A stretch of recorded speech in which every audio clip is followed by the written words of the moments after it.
Hello, my name's Rob and welcome to SwiftSlots. Now my good friend Rob Sale has a slot car finder. His name is Mac. Now Mac contacted me the other day and said to me, would I be able to tune his classic Scalextric Capri? And I said, yeah, I'm pretty sure I can do that. So he asked me to make a vacuum formed interior and a vacuum formed glass, and then maybe put a tuning kit in it to make it go a little bit nicer than it does as standard. You may have seen the pictures of this particular car on my Facebook page. Anyway, I did the car, it went really well, and Mac was very happy. And I thought, I'd quite like to do that myself to my own Capri, but I didn't really have a Capri to do it on. So Mac said, well, I've got this very nice one for you to buy if you would like it. So he sold it to me at a very reasonable price. So here we are. I've now got myself a really nice Capri that I'm going to now tune with my tuning parts and also a few other parts from Pendel Slot Racing. So what I'll do, we need a time for this car first. So we'll run this car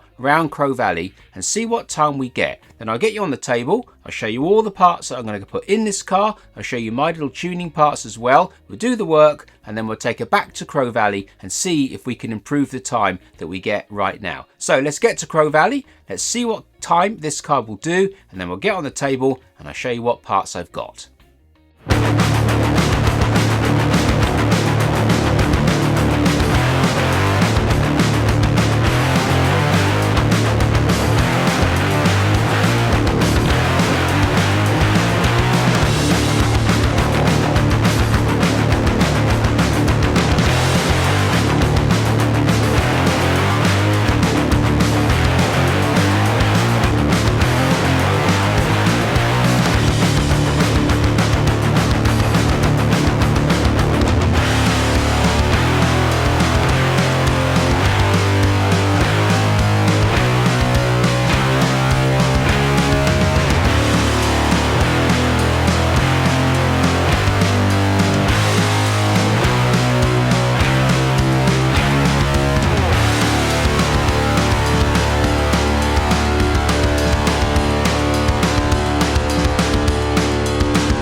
Okay, starting this build, our beautiful Scalextric 1980s Capri, or it could be 70s, I'm not quite sure. But it's a really nice example. And I've already taken the body off the chassis because with this particular car, you have to stretch it over the number plate. I didn't want to do it on camera because it's very fragile. The number plate transfer is all there complete and it's very fragile. So I did it off camera, but there we are. So here is the chassis.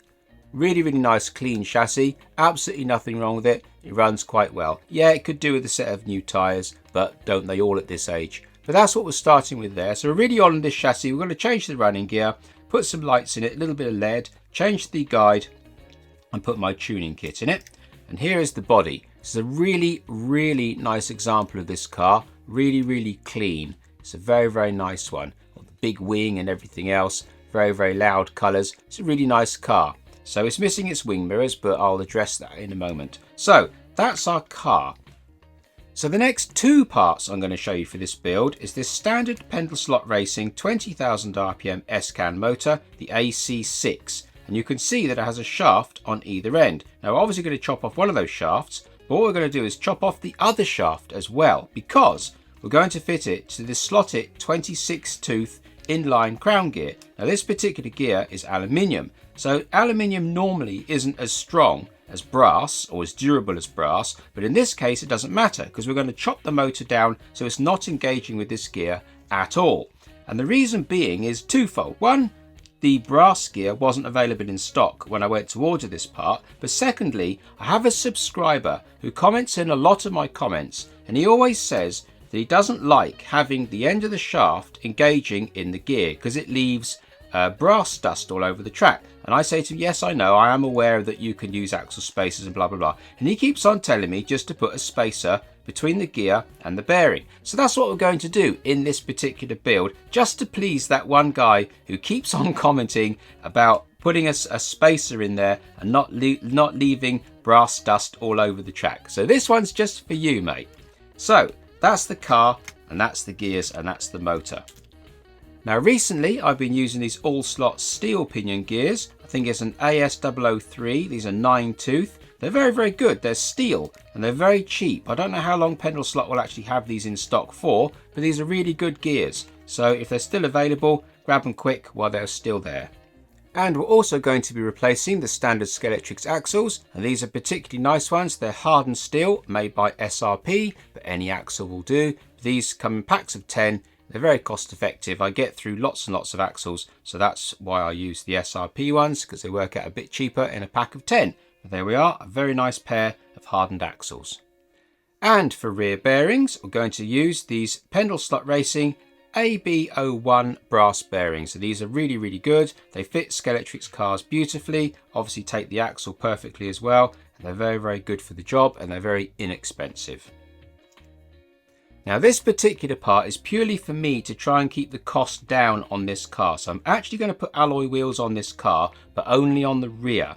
So I've got these particular ones here, 32, 13, 11, 08. So these are 13-inch alloy wheels, and they're to fit a Scalextric and all their Scalextric size, and to fit the axles obviously. But these are really good quality wheels, very, very nicely made, and fit the axles and fit the car size-wise perfectly. So we got those nice alloy wheels there, and on those alloy wheels we're going to fit some PCS F22 rear tyres, but on the front I've just got a pair of old Scalextric tyres which aren't completely rotted through, so we don't really want, well, I don't want any grip on the front end anyway, so the used Scalextric tyres will be absolutely fine on the front of this car. As you can see, they're in really nice condition.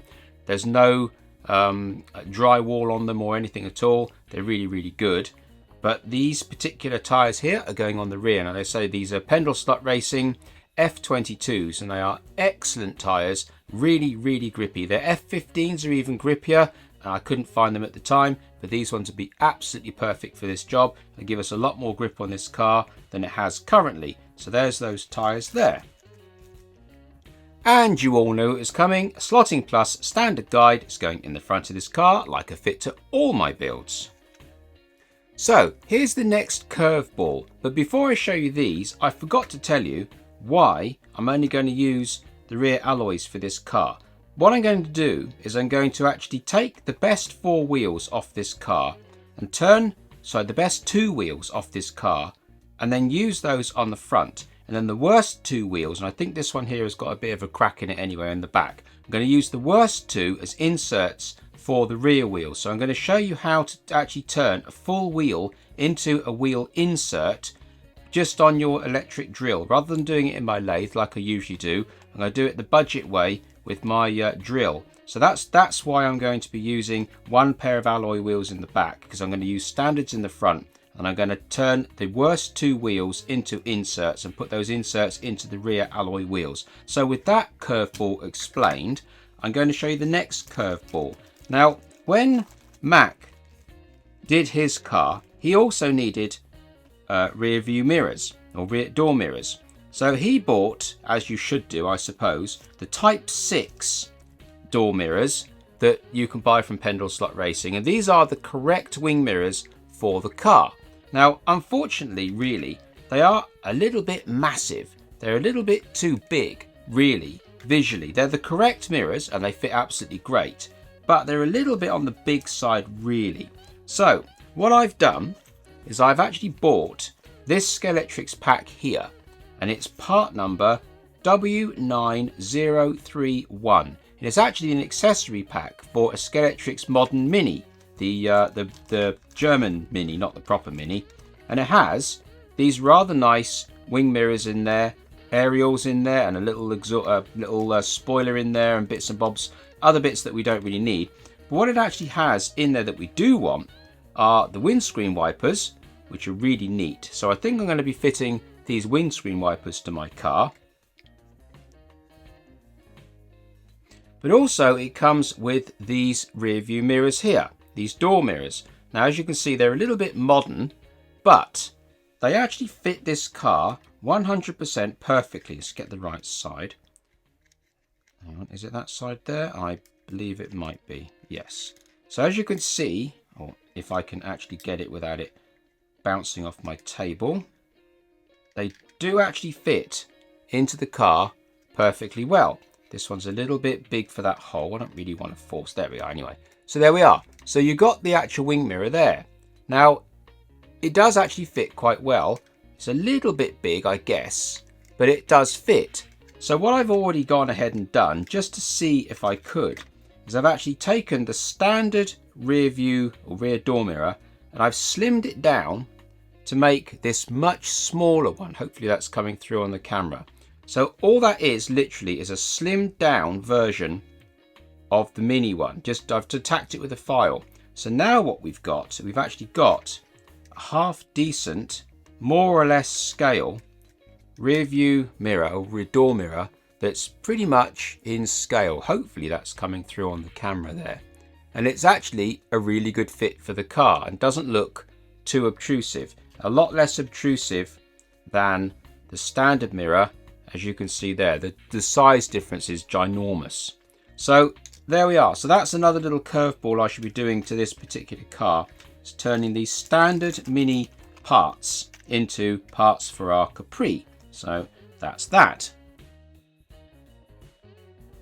Okay, so the tuning parts that I actually now make for the Capri are here. Now, there is the interior for it. Now, I've only made one interior for this car, and that is the basic, exactly the same interior as came with the car. And as you can see, it's got no head. So heads are easy to acquire. There's one in your car anyway, so you can always nick that one and pop them in there. Anyway, I actually find that separate heads always look better. So there is the vacuum formed interior for the Capri. Like I say, it's an exact replica of what's actually in the car already as standard. If I can get that out for you, I can show you.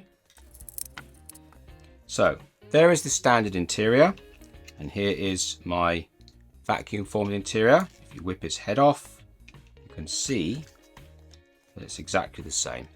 So there we are. So that is the interior, and then the glass is here. Obviously I can't pop the glass in because it's got this excess on there which I need to trim off, but it's exactly the same shape as the standard glass and fits in the car 100% perfectly.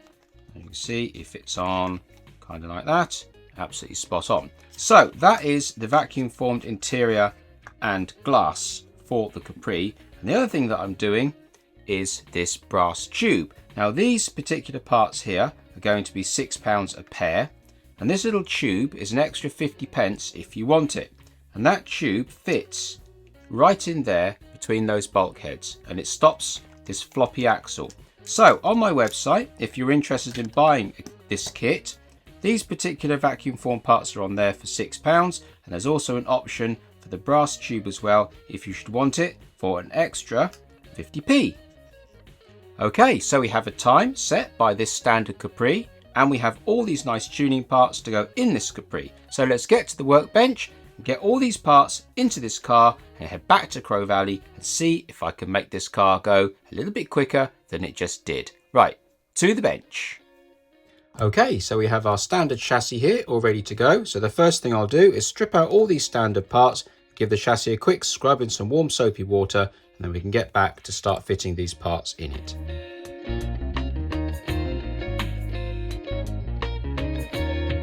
Okay, so that's the chassis all stripped down and all nice and clean after a little bit of a scrub. Right, so the first thing I'm going to do is actually put the wheels onto the tyres and then set the width of the axle so that I've got that as a datum. So let's just pop these tyres on these wheels.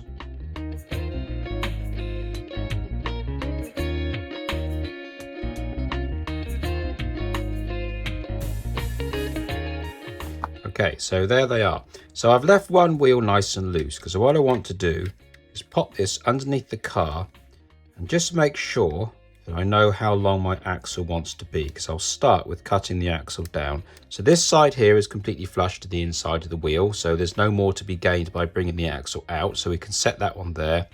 That one there is more or less there, so we'll just nip him up like that, and there we are. So that is how much extra axle we've got. So I'll just measure that axle now, the excess out of there, and it is 14 mil. So we'll chop off about 13 mil off this axle just to give us a little bit of allowance, and that'll be perfect. So let's do that now, and I'll show you a little trick on how I cut my axles, or sometimes cut them. You will see now in this next part.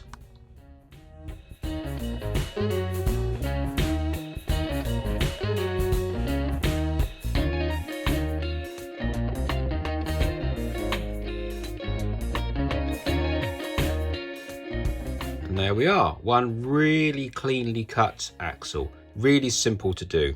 So now we've got our axle to the correct length. I just want to double check, so we'll just pop that back together again and double check that it's the right length. We should be able to pop these wheels in completely flush to the inside of the axle to the wheels now. That should get us more or less in the right ballpark. That one's a little bit sunk in, so it should be a little tiny bit too long.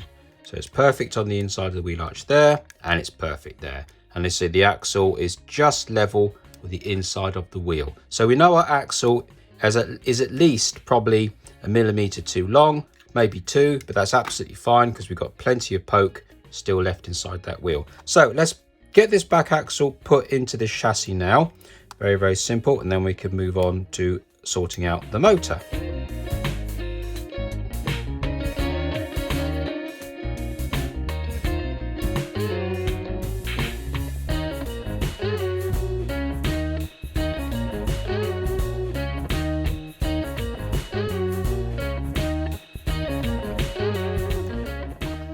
And there we are, 100% perfect. These Pendel slot bearings really are a very, very nice fit for these old Scalextric cars. It's absolutely perfect. So there we are. So that is our back axle completely in and ready to go.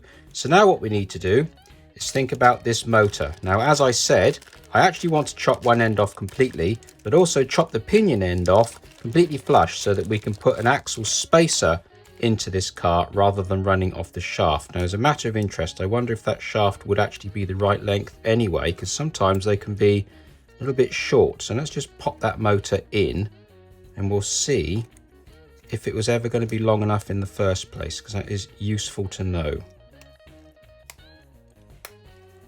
Okay, so not really. As you can see, there's a little bit of a gap in there, and it's barely catching on the side of that gear. I think standard Scalextric gears are a little bit, no, they're not actually. So maybe this shaft is a little bit, doesn't matter. Anyway, so what we're going to do, we're going to chop this end off here now, and I'm going to remove a little bit off the end of this gear as well. And then we'll come back this axle, and then we'll come back and we'll get on with that.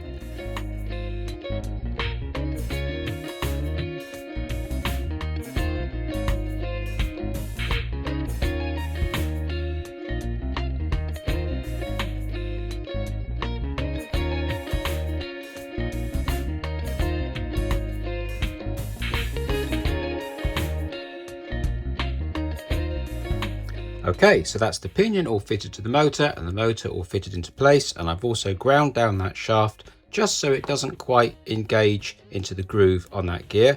You can now see when the gear is pushed all the way over, it's totally disengaged from the motor. Bring it back and it's engaged with the motor. So there we are. So what I'm going to do now is I'm going to make a spacer to go in this gap here, just like my commenter suggests in the comments. So what we're going to do is just measure that gap in there in thou, and that is 102 thou basically. So we'll make it to that absolute size out of this piece of 6mm brass bar on the lathe, and then I can always fine tune the end of it just to get the backlash 100% perfect. You don't want it too tight. So let's get to the lathe and let's make a spacer from this brass bar.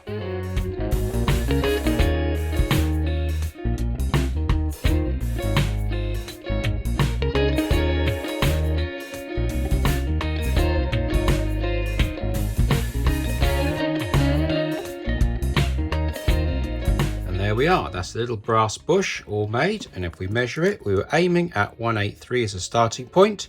And it's exactly 183 right now. So let's pop it on this axle now and we'll see if it needs fine tuning or if we're good to go with that particular distance.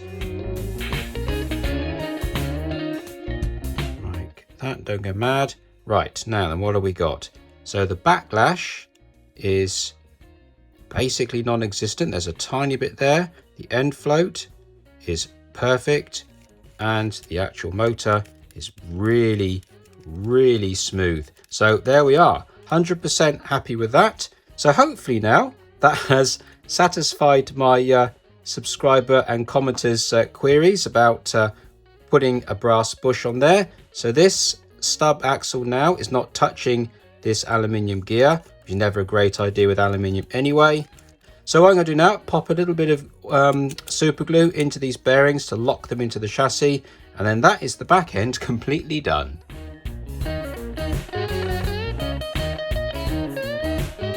Okay, so with the rear end more or less finished, turn our attentions now to the front end, and this is where the brass tube comes in. Now there's been a slight change of plan because I can't use these wheels as my front wheels because they're not in very good condition. If I pull that off there, this boss is all cracked. These rear ones are all cracked. Same on that side there, they're all cracked. And this particular front one here has got a whole chunk missing. Now I could find 2 of these wheels to make inserts out of to use for the backs, that's fine, but I can't find another pair to go on the front that are good enough. So I've got another pair of alloy wheels. It changes nothing, just means I've got alloy wheels all the way around it. But for those of you that do want to use this conversion kit and use the front wheels, you still can, and the tube still fits perfectly inside a standard Scalextric axle, but it also fits obviously into an aftermarket axle as well. So what we need to do is we need to liberate this tube off this axle. So to do that, I'm just going to get that wheel off like that, and you should be able to pull that plastic tube off with a big pair of pliers like that. I mean, mine's just come off easily. So that's what you would do to get your standard axle, and then your standard axle would obviously go into a tube and you move forward like that. But in this particular instance with my car, we're obviously going to move forwards with an aftermarket axle and a pair of aftermarket wheels. So the first thing we need to do, isolate those ones there, we don't want those, is get the front tyre, whether you're using a brand new rear one or a pair of really good Scalextric ones, you want to get these wheels, these tyres, sorry, onto these wheels, both of them, because we need that reference for the next stage, more or less. So with those tyres on there, thus, we can now get rid of that back axle, it's no longer needed, and all those wheels, to be honest, and that axle. Right, so what we've got now is a brass tube, an axle, and a pair of front wheels ready to go. Now this tube goes between those outer bulkheads, but it won't go in the middle just there. It kind of will. You can push it in there. It's a bit tight, but we don't want it tight. We actually want to be able to drop that tube down between those inner bulkheads, relatively loose, but not super loose. And also in the bottom of this outer bulkhead, there's a little step just there. Now I think just for this case of completeness, we really want to remove that step as well. So what we need to do is measure the tube, and the tube is basically 3mm. And I've actually got this file here that's 2.37 mil. I've actually got this round file here that's 3 mil, and obviously I have a scalpel as well. Now the idea is to trim away a little bit of the sides of this inner bulkhead, just enough so that this tube drops in, doesn't wiggle around too much, but is free to move up and down. So I'm going to elect to use my file, and I'm literally just going to go in there now. See, it's because it's got a little nip point at the top of these bulkheads. The file's broken through that nip point, and now I'm kind of free to move around within that slot. So just do that, and then check the tube and see what we're looking like. Now that's still relatively tight, so that's not going to work. So let's carry on and file, and I'll get back to you when I filed out that slot. But also I'm going to take this 3 mil round file and take away that little step there, so that piece of plastic across the bottom is completely flat right the way across. So let's go into fast forward and let's file this slot.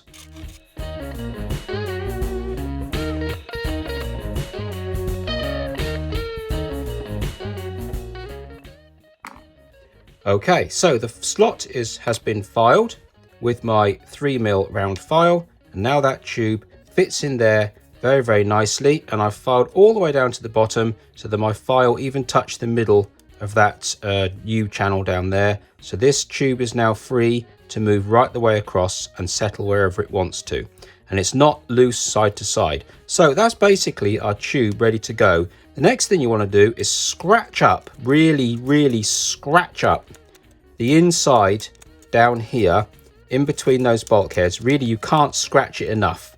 And I'm going to go back a little bit till back to about there, kind of halfway. Really give it a good old scratch, because we want car body filler to bond to that. So the more roughed up it is, the better. And this file was doing a really good job of getting right in there. Right, so now we've got that all scratched up. What we can now do is pop the tube on the axle, put the wheels onto the axle, and we want to set the wheels to the correct width of the car. Drop them in the car. Cool, that was a bit of luck, wasn't it? That's almost right. So we want to just get him spot on.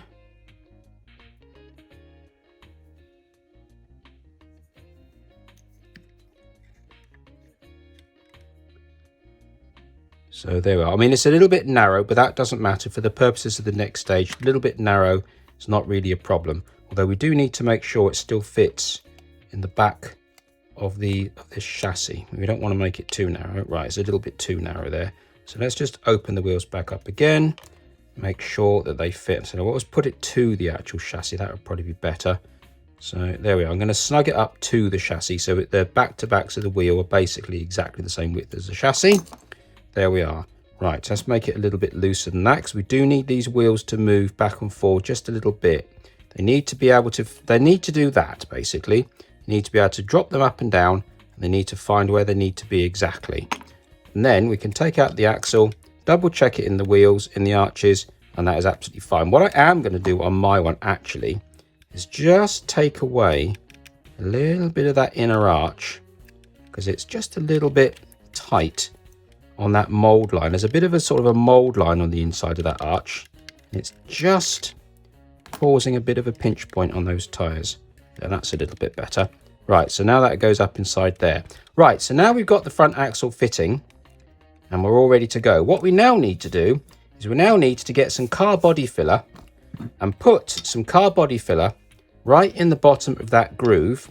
And actually, it wouldn't be a bad idea to rough up this tube as well. So I'm just going to rough this tube up at the edge of the file just to get a nice key on that axle tube, sorry.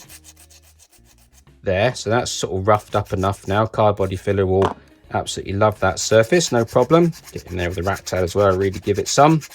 There. Right, so what we're going to do, mix up car body filler, pop it in that groove, drop the front axle into it. Don't need to be too fussy at this stage because we can go over the top of it later on.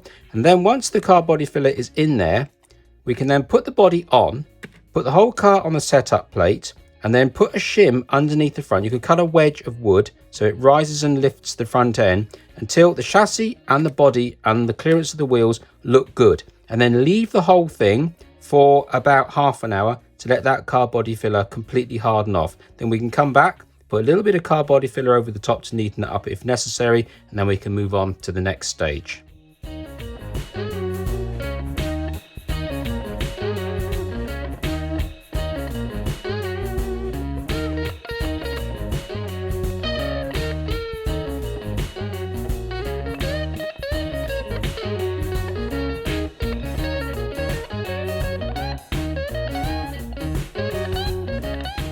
Okay, so the filler's had time to dry, and I've also painted the filler black as well, and you can now see the brass tube all fixed into the chassis, and the front end turns absolutely fine, no problems at all. Now with these alloy wheels, I know that I can bring those alloy wheels right up to the insides of that chassis, and that is exactly the right width for the front of this car, as you can see, so I don't need to do anything else there. If you use the standard kit tyres and wheels, you may find you may need to put a very small shim right up against the back of the wheel, up against the bulkhead. Not sure, you have to see that as you go. So what I've done already is I've moved the stub axle, or the axle, all the way to the end of that wheel. set my end float more or less where I want it, and I've got all the excess sticking out of this axle here. So all I'm going to do is simply put my depth gauge into the wheel, slide it down and measure off, and I'm looking at 13 mil. So I'll just take this axle out now, and then I shall just machine off 13 mil.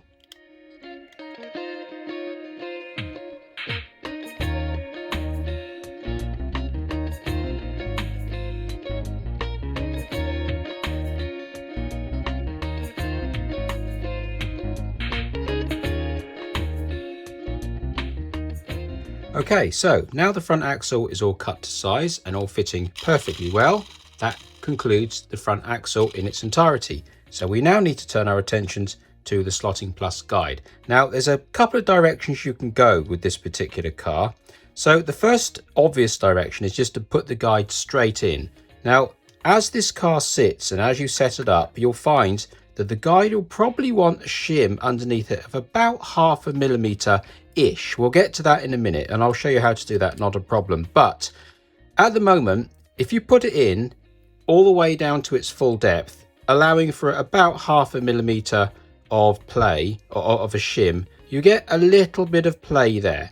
Now I've run cars like this and they run absolutely fine. It's not actually a big deal, but you've got a couple of options if you don't really want that play, and those options really, unfortunately, fall at the feet of the tool that I actually sell. Now I'm not trying to sell this tool in this video, but I made this tool for this exact job, so it's not really surprising that this tool will sort this problem out. So there's two different ways to fix this problem if you've got one of my tools. Again, it's not really an advert for the tool. I made the tool because, you know, of this scenario. So what I normally do is I drill out that hole to 4.1 mil and I rough up the edge of this tube that comes with the tool, and you put a bit of super glue on it and you push the tube in, and then you ream it out from the bottom, because this reamer is exactly the right taper to match these Slotting Plus guides. However, because this particular guide actually takes up most of its distance in that hole, there is another easy way to do it, and that's get a bit of super glue, put it on your pallet,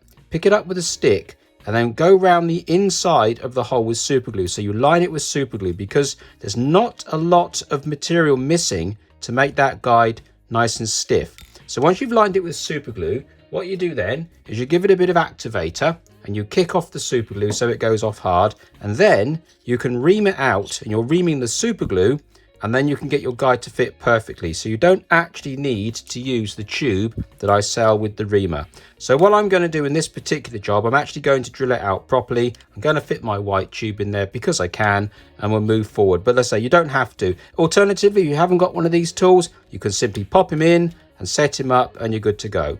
So what I'm going to do now is I'm going to put the braids in the guide, and then I'm going to, like I say, fill out my hole and then set up this whole thing, and I'll come back to you once it's all set up and there's a suitable spacer in there, and I'll show you what I came to when I got there.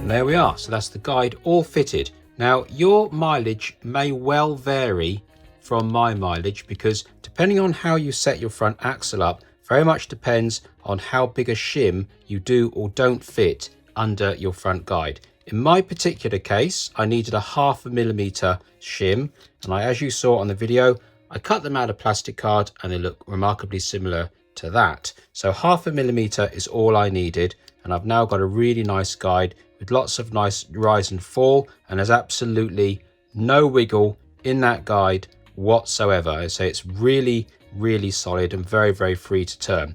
And also, when you put the car on the setup plate, hold the back gear and move the front, you can see that the tires are actually moving, no problems at all. But then when you do them with your fingers, they're very easy to turn. They're barely touching. So that guide is absolutely set up 100% perfectly. And that's what it looks like on the underside. Like I say, your mileage will vary ever so slightly depending on the thickness of the braid and depending on how close you have the front wheels to the wheel arch. But the braid that I just used standard braid for these standard cars. I'm not too fussy about it. It's 0.37 mil, so I guess that might be 0.35 or 0.4, somewhere around there. So that's what I've got using that braid on this car. And as you see, I've just soldered the wires in, ready to go. So that's it. So that is the chassis now basically working. And if we put some power to it, we should find we got some wheel movement. Hang on, let's see if I can, there we go. Hang on, let me hold it better than that. There we go. Absolutely smooth as silk, running really, really nicely. So that is the basic work done. Okay, so now the chassis is fully finished, I think it's time now to turn our attentions to the body. So what I'm going to do, I'll whip out the interior and I'll whip out the glass, give this body a quick wash over, and I'll cut the glass and then paint the interior and pop that in, and I'll see what our weight is overall. And then once I know what the weight is of the body with the chassis, I shall then add some weight down the sides here and possibly a little bit in the front to get the weight to about 85 grams or 90 grams, somewhere in that ballpark. I think that'll be about nice for this car.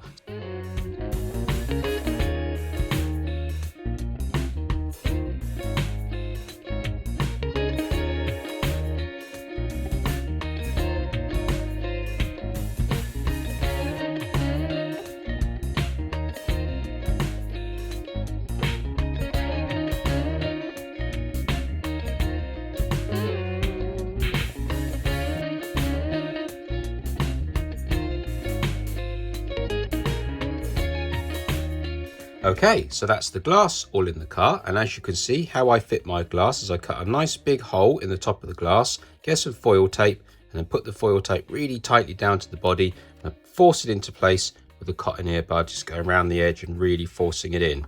And the interior, all I've done, roughed up the surface, quick lick of plastic primer, a bit of airbrush grey, a bit of airbrush black, hand paint the driver figure, fit a couple of seat belts in there just using red vinyl, pop the original head in, and we're done for the interior.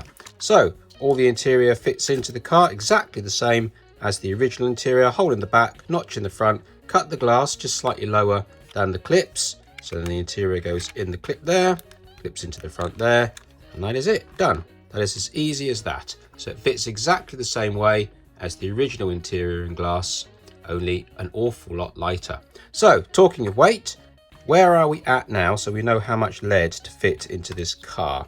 So the basic chassis as it stands is 47.5 grams, and then the body brings us up to 66.9 grams. Hopefully you can see that. Sometimes this doesn't show in the camera, but it's 66.9. So we want to add about 20 grams to bring us up to about 86. So that'll be about right there or thereabouts. So the way we'll achieve that, I will run 2 bits of lead down the side here. I'll double it up in this area and fold it over this bulkhead, and I'll glue it into place on both sides. And then when I need to add a little bit more weight to bring it up, I'll add it in the front to give a little bit of front end bias. So as you may already know, I actually sell lead on my website. It's 6 inches by 3 inches, it's 2 mil thick, and it costs a couple of pounds, so not too bad. So if you're buying one of these kits and the tune-up kit, you might want to grab some lead at the same time off the website. Right, okay, so let's cut this up and let's get this lead into this chassis.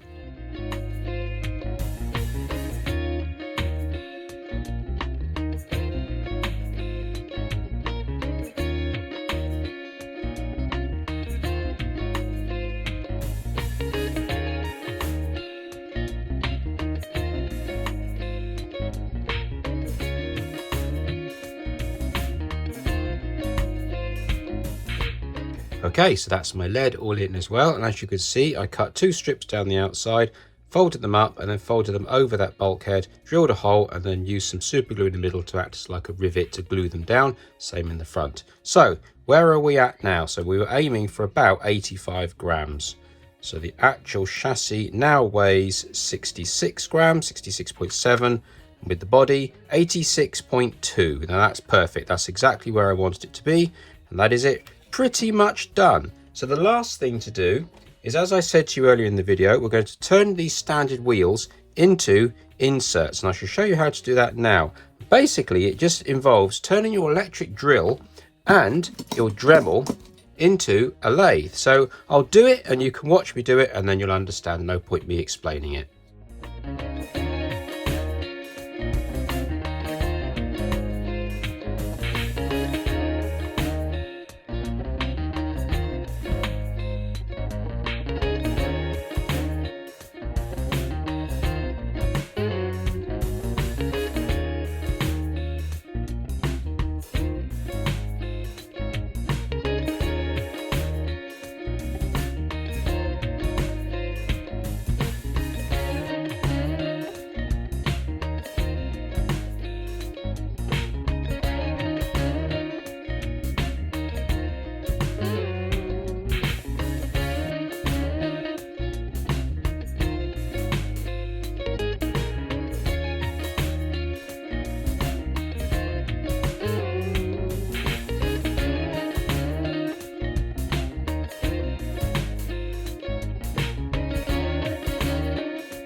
And there we are, as simple as that. I've turned a wheel into an insert. Now all you got to do is pop a little bit of glue on your pallet, put a little bit of glue on the inside of the wheel, like this, like that. Get your wheel insert, that is now a wheel insert, and pop him in. And there you are, completely done. That is one standard Scalextric wheel turned into an insert and looking exactly like the original wheel on the original car. So there we are. So now we've got to do the other four, and then we can move on to fitting the lights, which I'm not going to actually show you because that really is out of the remit of this video, but I will show you how to fit lights one day. But all I'm going to do is I'm going to drill out one of these light clusters here, pop an LED in, pop some LEDs in the rear, wire it all in, and then we'll call it done.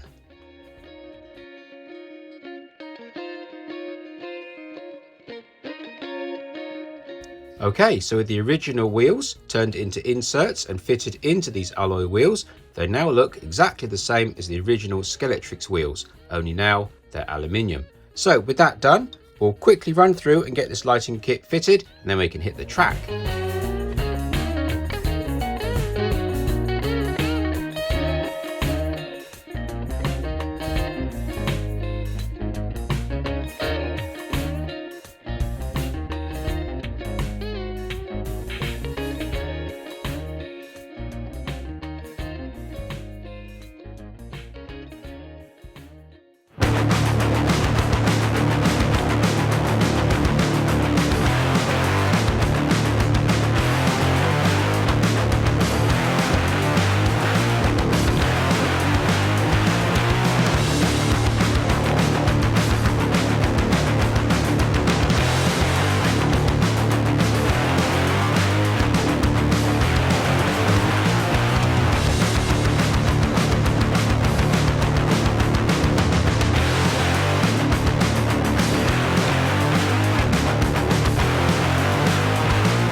And there you are, a mid-54, down from 91. I would say that's a bit of a result. And the car goes really, really well. I was very surprised at how stable she actually is. Some of these older conversions, they can have a bit of a quirk when you drive them. They can be a little bit skittish or a little bit chattery. But this one isn't. It's really, really smooth. Obviously, there's a little bit of restrictions on how you drive it. Given it's only 50mm wide and quite half the ground, you can't take huge liberties with it whilst it's in the corner. But it does go round the bends incredibly well. It will go into the corners much quicker than you actually think it will go round. And I ended up getting the weight to 89 grams in total off the bench. So it's off the bench, no adjustment, straight to Crow Valley, and I put in that 54.5 after a couple of attempts. I can go round and round and round the track easily doing 55. She's very, very consistent, very easy to drive and very smooth, and you could put in 55-second laps all day long without even trying. And if you push the boat just a little bit more, you can get the 54. And I think there's probably a 53 in this car. If I could be bothered to stand there